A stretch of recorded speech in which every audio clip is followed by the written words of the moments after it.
The next part is sketch the positions of the mass and the string when the car is moving in the same direction at a constant velocity. So if a car is moving at a constant velocity, you mean there is no resultant force, because an object moving at a constant speed or a constant velocity, it means it does not experience any resultant force. So as a result, what will be the position of the string and the object?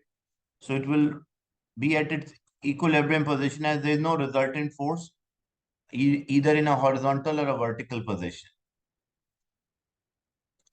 If you undergo a much greater acceleration, so if you undergo a greater acceleration, means greater change in speed, so greater resultant force.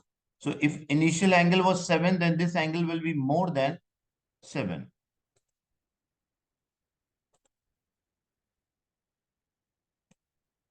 And if it is decelerating, what will happen? What will the position the car slow down?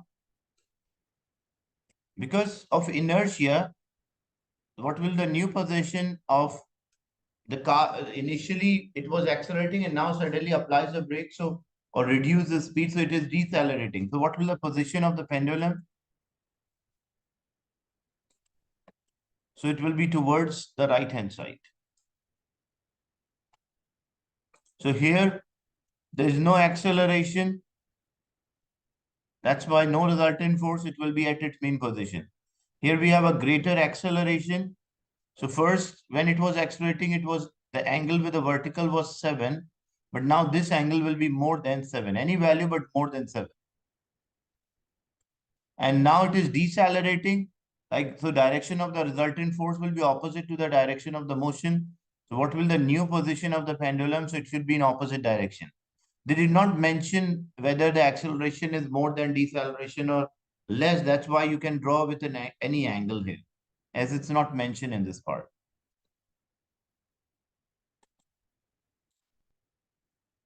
Explain why the string will not become horizontal, however greater the acceleration.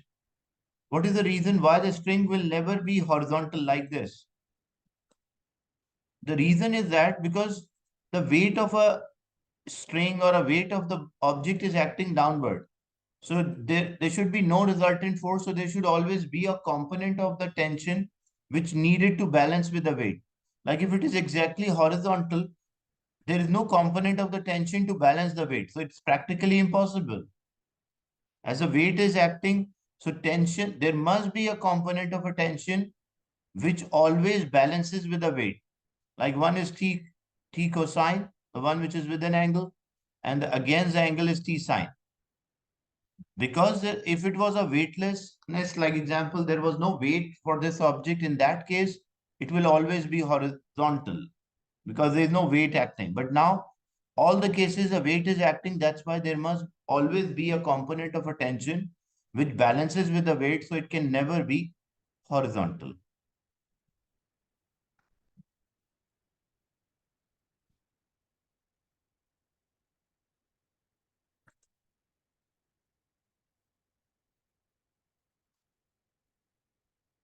So just why many devices contain three accelerometer arranged right angle to each other. So to identify basically which direction the like, because we have three-dimension motion. We have, like, we can move in x direction, we can move y direction, and we can move in z direction. That's why to determine the acceleration in all the three dimensions, there are always the accelerometer which are 90-degree to each other. So why many devices contain three accelerometers arranged right angle to identify, as we have or we are in three dimension. So to determine the direction of acceleration in any dimension, that's why they all place 90-degree or perpendicular to each other. Like between x and y, it's 90. Between y and z, it's 90. And between z and x is also 90. So that's why they are all placed 90-degree to each other.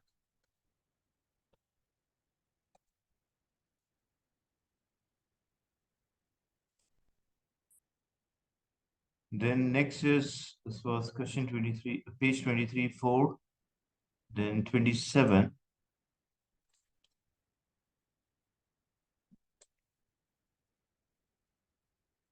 Actually, 26 and 27 are related, so I will discuss. Apply Newton's law of motion to explain three observations in experiment 2. We have a stack of a coin.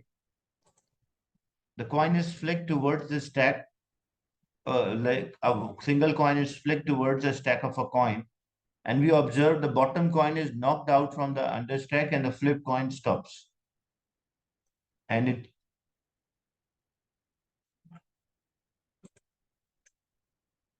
so we have to explain this motion like in terms of Newton's law.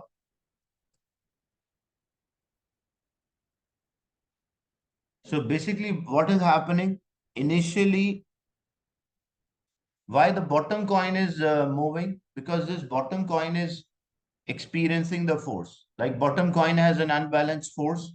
That's why it start to move or it accelerates. And according to Newton's third law, that action and reaction forces are equal but opposite in direction. So first observation, why this coin start to move. So the flick coin exert a force on the coin which is at the bottom.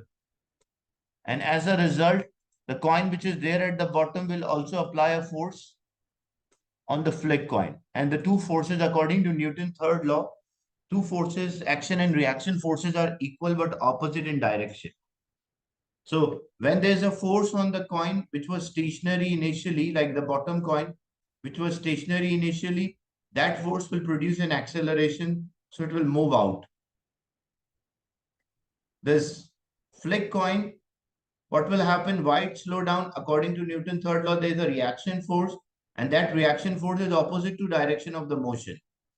So if the force is direct opposite to direction of the motion, so it will decelerate or it will stop. So it's like causing the stationary coin to move and a moving coin to stop. And why? Because according to Newton's third law, the two forces are equal but opposite in the directions. And then why the stack? They mentioned that the stack dropped down.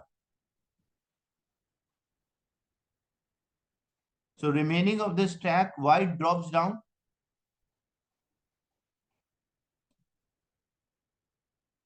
So for remaining of the stack, it does not experience any horizontal force. It only experiences the weight which was acting downwards. So it only experience the force due to the gravity. That's why it will accelerate downward. Or it drop down, you can also mention. So the distribution of the marks, when you mention the coin which is moving, experience unbalanced force, that is 1 mark. And or you can better start with the Newton's third law. Action and reaction forces equal and opposite in direction, that score 1 mark. So the direction, the stationary coin experience a resultant force, it accelerate, and the moving coil experience a resultant force opposite to direction of the motion, that will decelerate. So this way you will have the 4 marks. And then the remaining step is stack. It move downward because it does not experience any horizontal force. So only the unbalanced force or the resultant force in downward or a vertical, that's why it moves downward.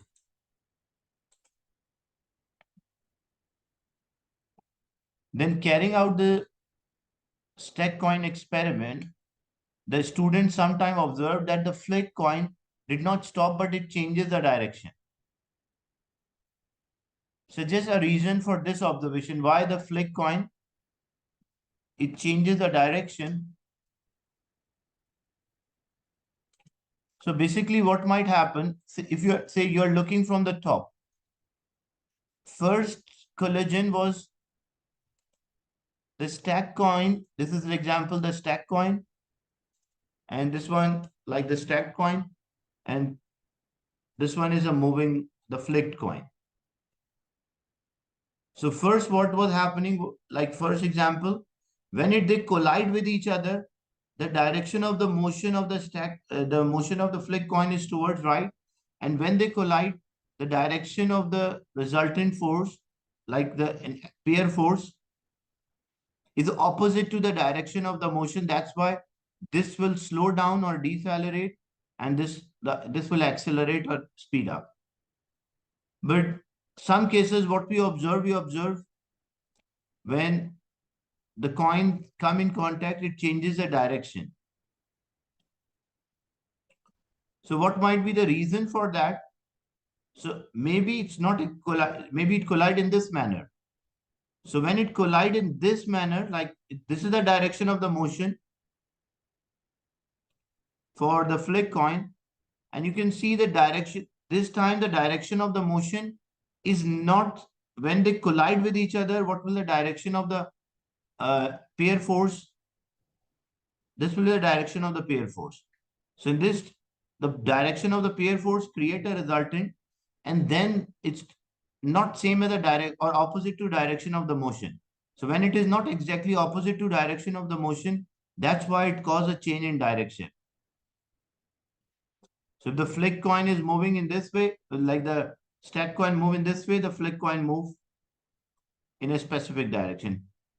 So the idea is that because this time the resultant force is not opposite to the direction of the motion, that's why it causes a change in direction.